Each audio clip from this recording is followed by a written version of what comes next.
Welcome to the Halloween Havoc 92 review. This is the Working Fans Podcast pay-per-view review show, episode 4, if I'm not mistaken. We are going strong on these. We love going back and watching these old episode 5. So we're even farther than we thought. We enjoy watching these old shows, but what we enjoy a little bit more is Game Up Hard Hydration. It's like your favorite sports drink and your favorite seltzer got together, had a baby, but it's so much better. And Dave loves the stat line on this drink. Only 110 calories. It's low carb, but I like the flavors. We're talking fruit punch. We're talking orange, lemon, lime, and grape. Guys, get yourself some Game Up. And get yourself to Halloween Havoc 92, a classic. You know, we watched Halloween Havoc 97 and it was all right. Yeah. But 92, this felt like really that sweet spot of when I enjoyed watching WCW. So I can't wait to get into it. You know, the video that starts the show has a very 90s feel. Yeah. And then it immediately goes into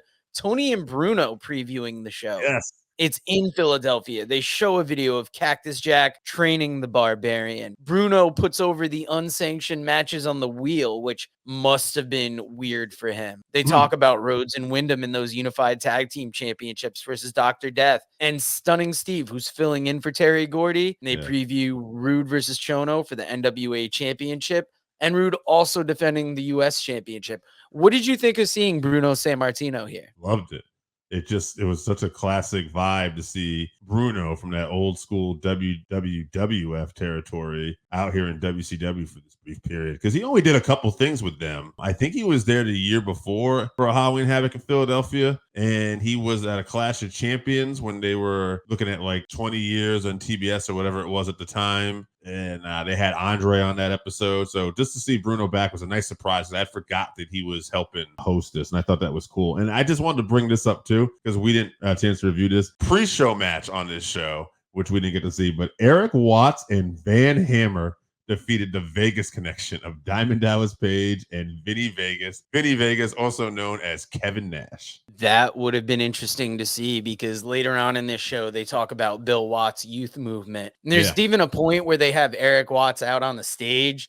It seemed very odd, but we'll get to that later. There's a lot of different things in this. You've got, during this whole early part of the show, there's going to be 2 refs for Rick Rude's match. So Missy Hyatt is backstage trying to find out who Rick Rude's ref is going to be. She has no luck. So then she throws to Jesse and Jim Ross ringside. And I love this commentary team. From the moment they start, Jesse is on fire. They show the props backstage that are the choices on the wheel. And I thought the whole way they were setting the tone for the show was great here. Yeah, I really enjoyed the dynamic of JR and Jesse here. I know that they didn't always get along, and I know Jesse said that they could have done better, and Jim Ross admits it was on him that he wasn't in a good place at that time. You know, Jesse, how much money he made, and I know Jesse gives Jim Ross credit for admitting that, but here, I just thought it worked. Like, I loved their chemistry together here. Yeah, I didn't notice, like, too much not getting along between them.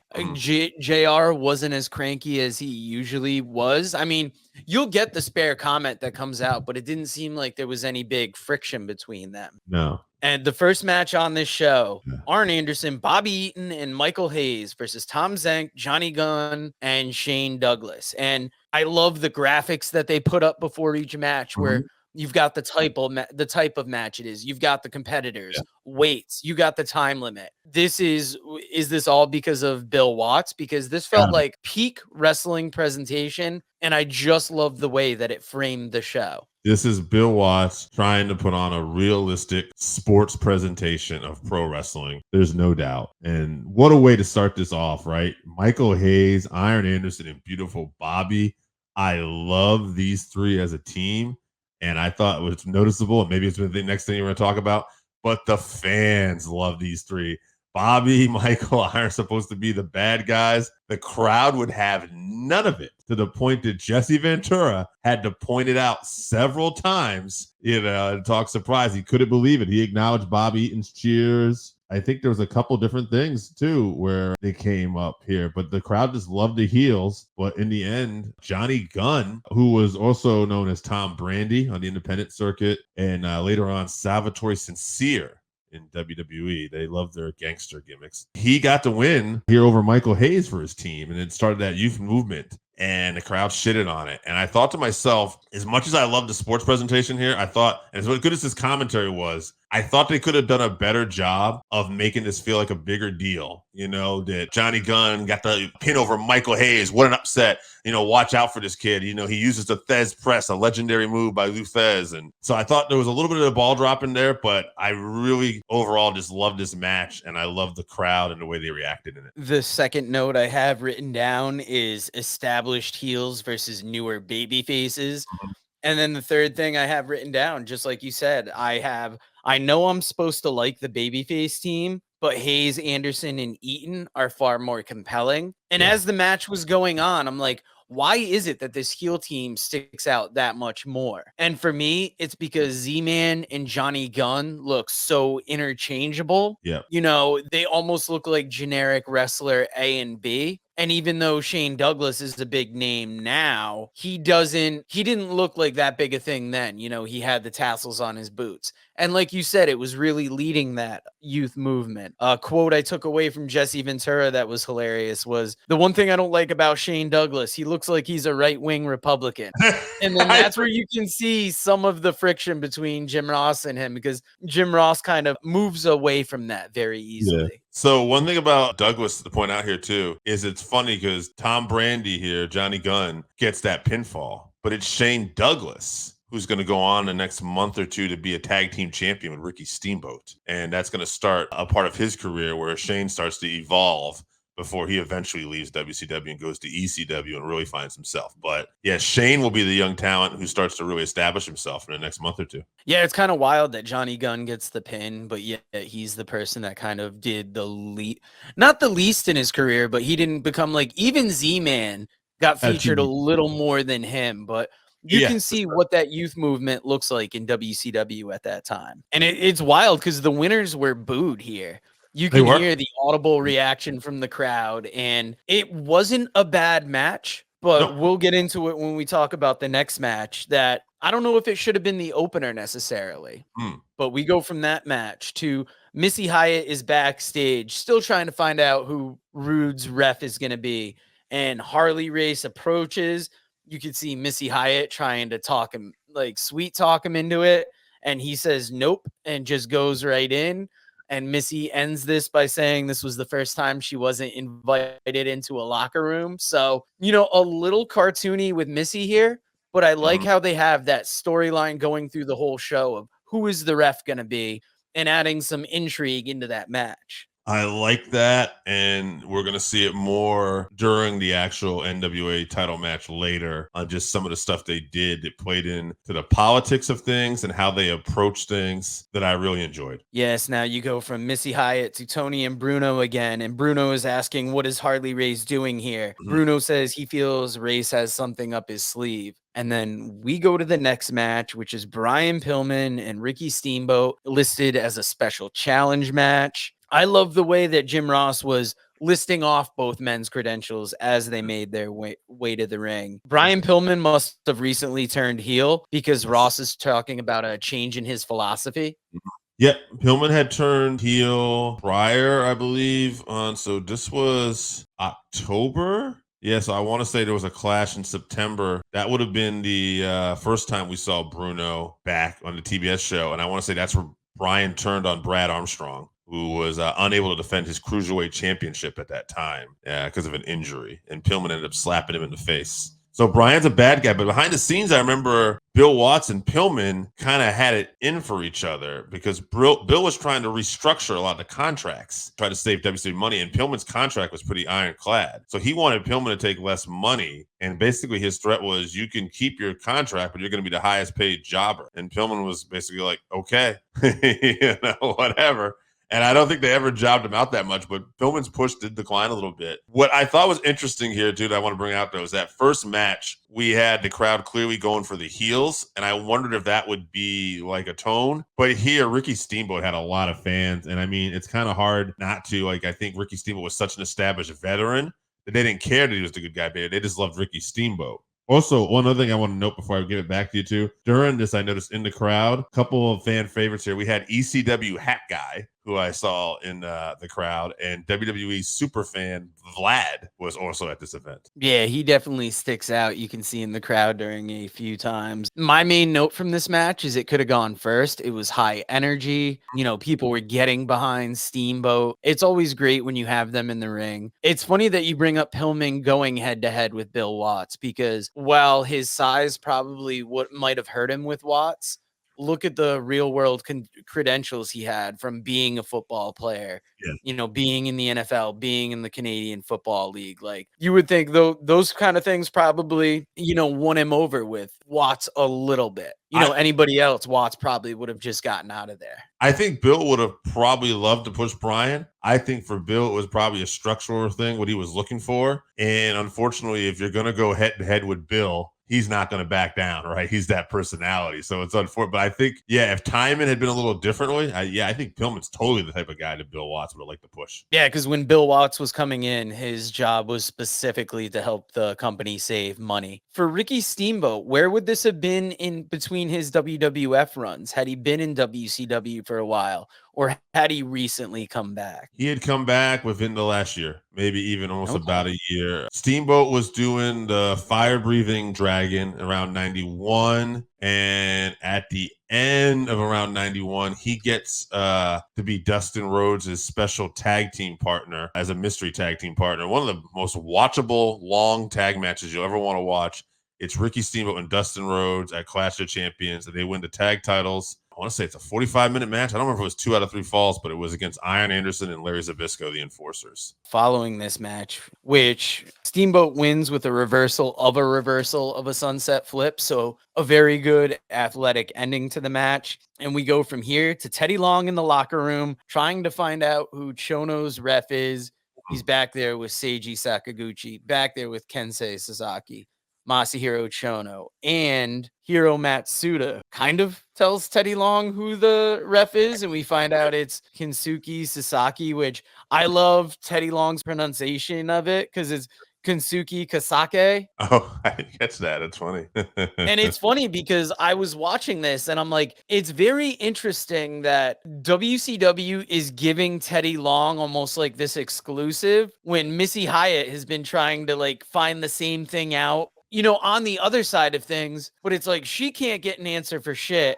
And Teddy Long gets an answer like within one interview segment, which is kind of funny. Yeah, I think Teddy was probably more the straight baby face, whereas Misty was also playing a little bit of that bumbling heel a little bit. So interesting enough to see Kensuke Sasaki, the referee here. The first time I'd ever seen or heard of Kensuke Sasaki was in the pro wrestling, the PWI mags, the pro wrestling mags, where I found out he was teaming up with Road Warrior Hawk, and Hawk and Animal weren't teaming up at that time. And so Sasaki and Hawk were I want to say I think he was Power Warrior. They were the Power Warrior, something like that. Yeah. And we go from Teddy Long backstage to Tony is out on the platform with Bill Watts.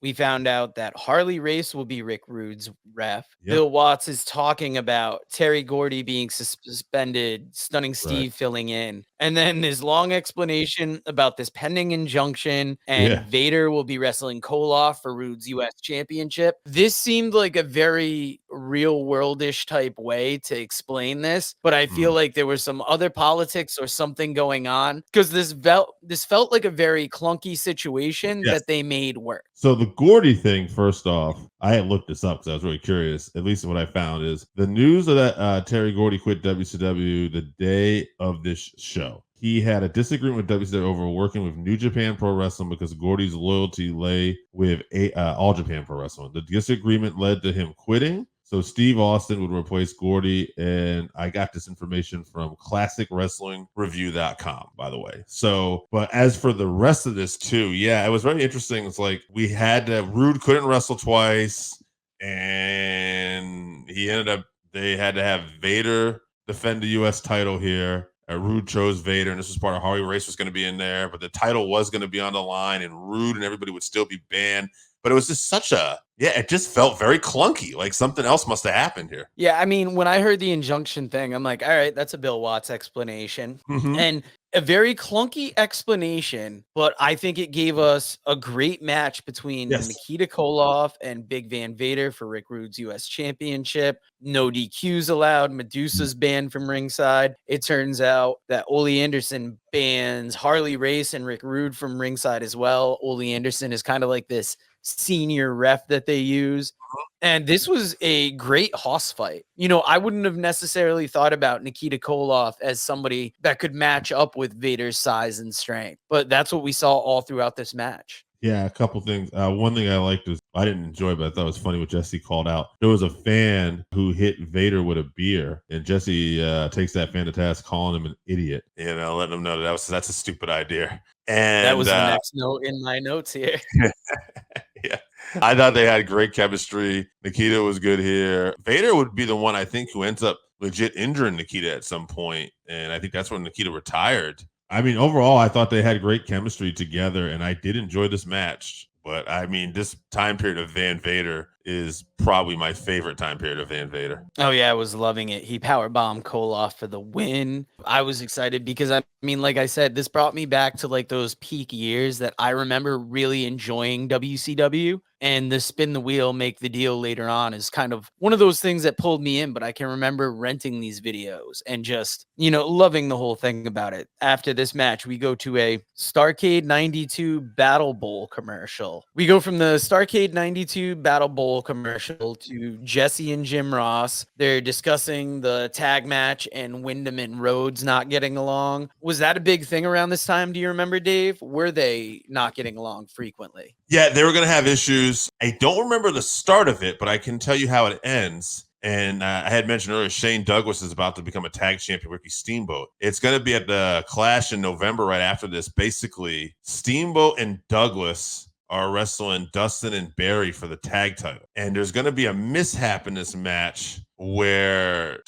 Steamboat basically goes to leapfrog over Dustin, and Dustin head accidentally low blows Steamboat. Dustin does not want to take advantage of this situation, and him and Barry get into it, and then Barry tags himself in, and he's going to beat down, and basically Dustin makes the save and won't allow Barry to pin Steamboat. They start fighting back and forth, and then they decide to call, and then during the argument, Douglas gets tagged in, and he catches, I want to say, Barry with the belly to belly. They get the win. They win the tag titles, and then afterwards, Barry calls Dustin back to the ring. Dustin apologizes, but Barry just ends up kicking him low and then dropping him like with an inverted DDT and beats him down. Interesting. I was wondering how that all went. You go from that segment to Teddy Long backstage with Steve Austin and Dr. Death. Dr. Death saying he's not at all fazed that Austin is filling in and he's convinced they're going to win. And earlier when you were talking about Terry Gordy quitting the company, I had a feeling that him not being on this show was due to his Japan commitments, but I didn't realize he had quit that day. Now, was this around the time where he was taking the trips to Japan and had the overdose that caused his condition, or was that later on? That I'm not sure about when his overdose took place. I feel like that's going to be later on, though, because, I mean, we would see Gordy again pop up as the executioner around 96. This is 92. I'm going to guess we're not too far away from that, but I wonder if it's another year or so and then Gordy will come back. I'm not positive. Yeah, I mean, you can already see the strong Japanese ties because, like, even I believe, well, we'll get to it because that match is coming up, but Missy Hyatt is talking with Wyndham and Rhodes. Wyndham denies the team has any problems, and he puts over Steve Austin as a great replacement. And that leads to the next match, Stunning Steve and Dr. Death versus Wyndham and Rhodes for the Unified Tag Team Championships. Interesting to hear Jesse Ventura call this a pick'em. And when they introduced Dr. Death, I believe they even introduced him as being from Nagoya, Japan. Oh, it's interesting. I didn't pick up on that. I was very... Or at least fighting out of Japan. Yeah. We had Steve Williams basically teaming up with Steve Williams. Because those who don't know, Steve Austin's real name is Steve Williams. But he couldn't go by that name because they had told him there was already a more famous wrestler who had that name. And now here he is teaming with that guy in 92, which I thought was kind of cool. I was thinking that was very interesting as well. Like at one time during the match, Jesse Ventura says Steve Williams picked a good partner here. And just having done a little bit of commentary, I almost feel like that's his little way of being inside about it and maybe Right. saying that Austin had picked a good partner in this situation. Yeah, I mean, you can go either way. But I I mean, mean, it's a great little line. do you remember what these unified world tag team championships were at this time? Yeah, it was the WCW tag titles and the NWA tag titles. They had an NWA tag team tournament, and the Steiner brothers were in it along with Gordy and Williams and a few other. Can't remember who. Gordy and Williams ended up beating the Steiners at a Clash because they were gonna wrestle at a pay-per-view, but they did the match early because Gordy and Williams basically attacked the Puerto Rican team that was gonna wrestle the Steiners. So this is Dr. Death coming out. Gordy like, there was an accident. Something happened to the Puerto Rican. Something happened. And then, of course, this is, them coming out. But then they end up having a match. And Gordy and Williams beat the Steiner brothers, and which the Steiner brothers were looking like unbeatable at the time. And they won those WCW tag titles.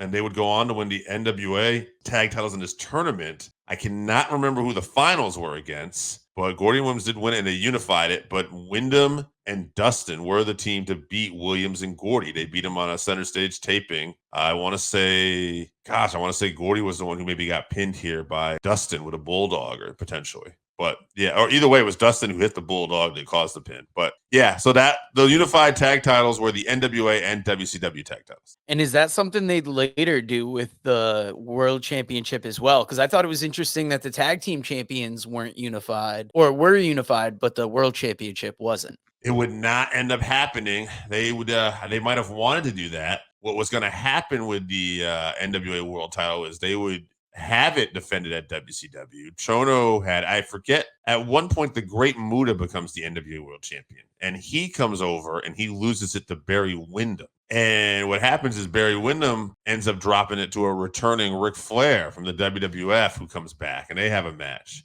And then Flair is supposed to wrestle Rick Rude and defend the NWA world title. But what happens is the NWA actually decides they don't want anything to do with this match, and they end up withdrawing. They have a falling out with WCW. So there's no NWA title, but they had already promised a match. So it ends up being considered the international world title, the WCW international world title, which Rude would win from Flair. Thus, Rude never actually won a world title in WCW or WWE. It was like they kind of called it that, but it wasn't the NWA world title that was going to have all the heritage and stuff. So he won that with the help of Fifi, who had basically turned his back on Ric Flair too. That's interesting because that was a time period where the NWA kind of was in WCW, but WCW was starting to create their own titles. So I couldn't remember exactly how those intertwined, but in this match, Dustin Rhodes was matching power with Dr. Death early until he wasn't. Wyndham and Rhodes looked really good early on in this match, but then as the match went on, we saw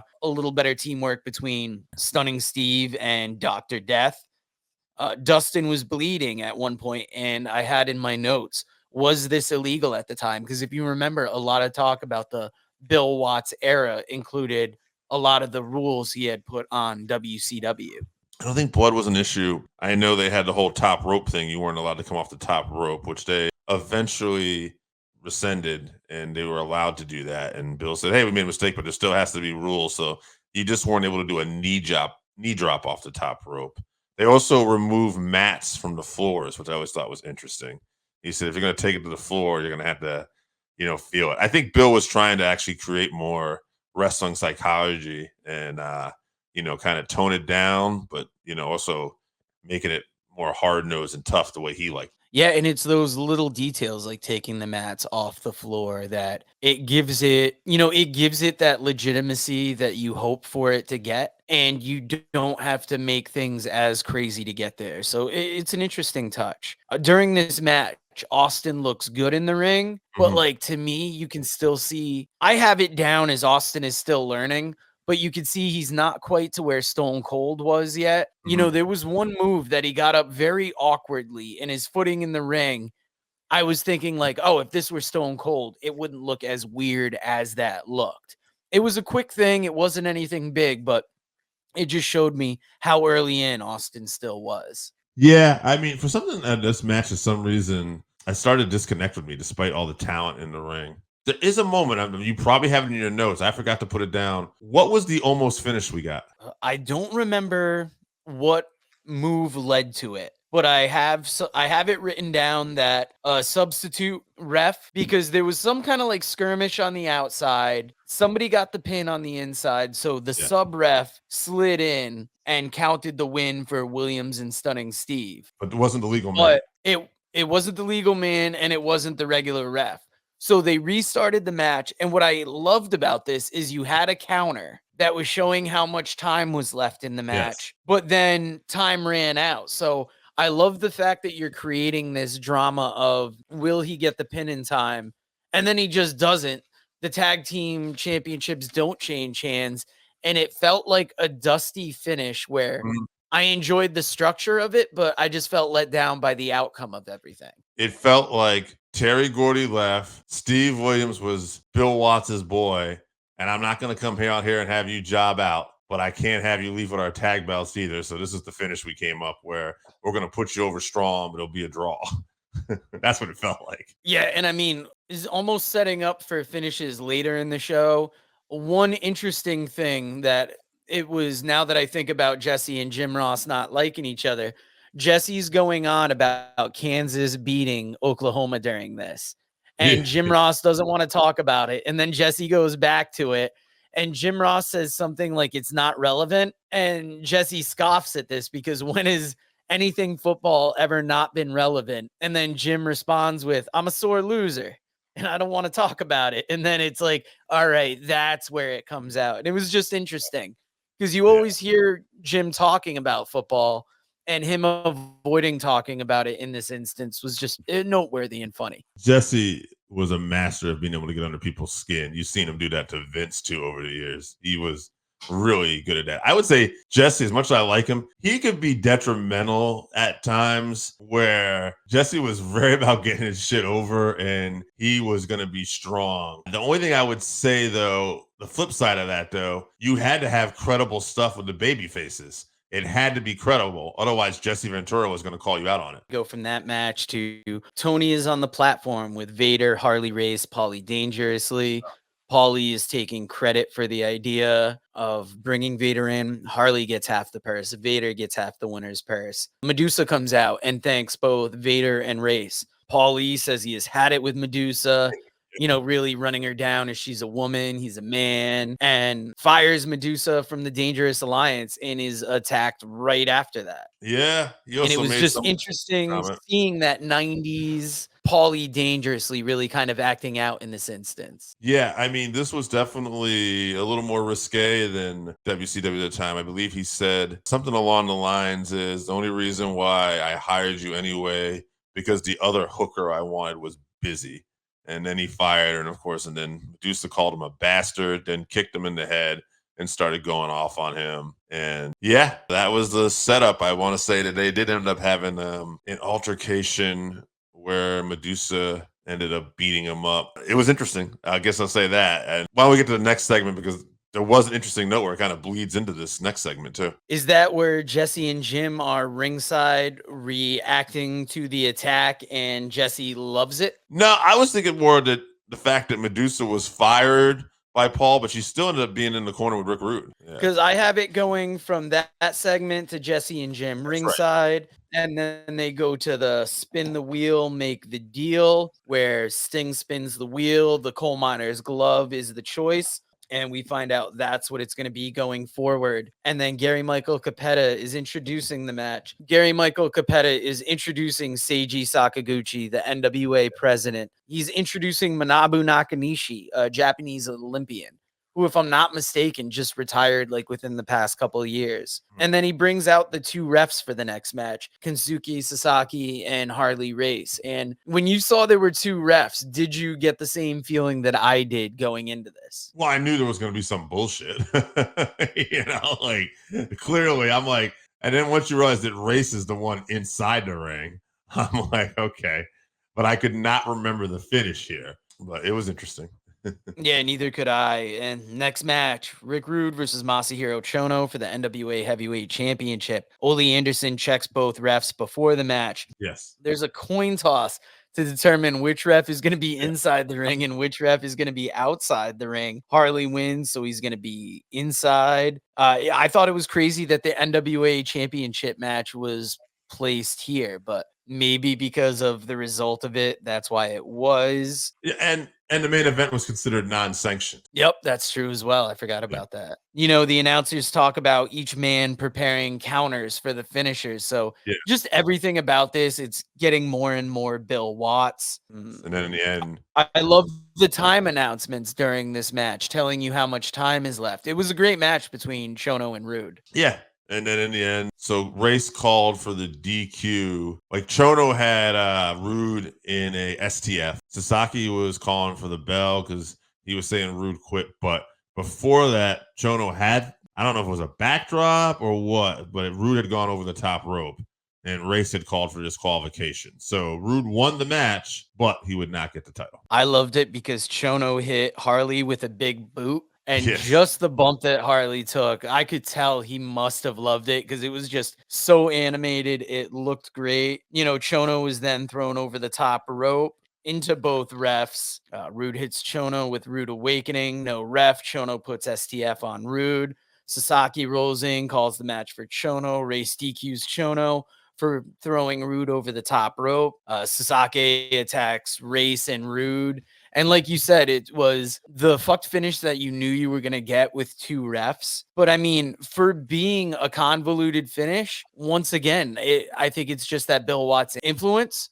But I thought this came out as well as it could. I enjoyed it, especially Sasaki at the end firing up because I thought it was a great way to get him over too. 100%. Then you go from this match to another Starrcade 92 Battle Bowl commercial. Who knows? Maybe in December we'll cover a couple Starrcades because they really talked about this a couple times, hyping up the Battle Bowl. You go to Jesse and Jim ringside. They're reacting to the decision. Jesse doesn't go for this Japanese nationalism. And then they go to a video showing Cactus Jack training Barbarian, smashing cinder blocks on Barbarian's back, really trying to hype up Barbarian as this huge foe to go up against Ron Simmons. This is probably the height of Barbarian's single career, wouldn't you say? Like fighting for the WCW World title? Yeah, I was going to say it's the biggest thing I can remember seeing him featured in. And the question I was going to ask you was, how long had Ron Simmons had the championship here? Because I'd like to think even as a kid, I would think that Barbarian wouldn't have a chance of winning this championship,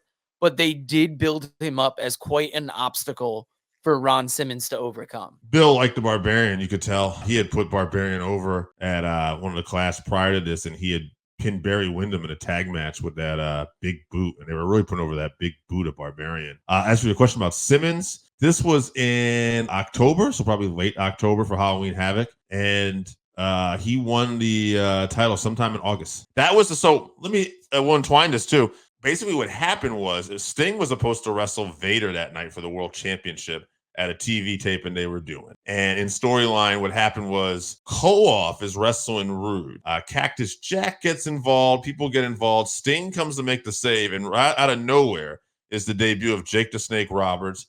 Jake ends up DDTing Sting on the floor, lays him out.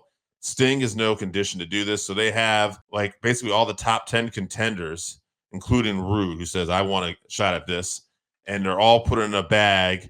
And they pick out a name, and it's Ron Simmons. And Ron Simmons gets his opportunity of a lifetime, and he ends up pinning Vader, and the crowd goes crazy. You know, Ron Simmons was great, but like as a world champion being Vader, what Vader was at that time, it was just major. And during this match, I thought it was funny that Burt Reynolds was brought up as a Florida State alum. And I'd already asked you when Ron won the championship in relation to this, because it felt like it was newer. You've answered all the questions in my notes. It was Barbarian a big figure around this time?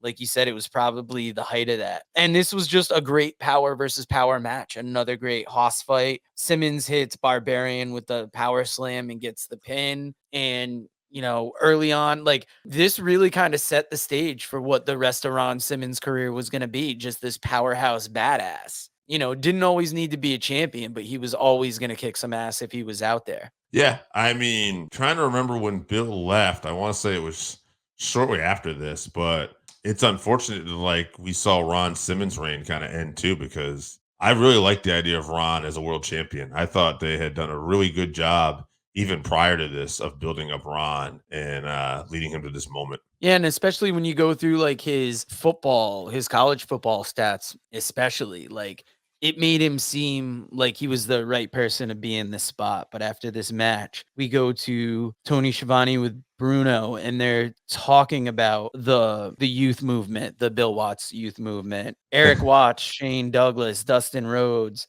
and Eric Watts stumbles through a promo here. It wasn't, very strong, but it was a chance to get him out there. And then you also like bring in Ron Simmons. It's funny because you've got Tony Schiavone, you've got Bruno Sammartino, Ron Simmons, and then Eric Watts. Yeah. And then my feeling was, you've really got to be doing this to make you think that Eric Watts is in this stratosphere with Bruno and Ron Simmons. Oh, sure.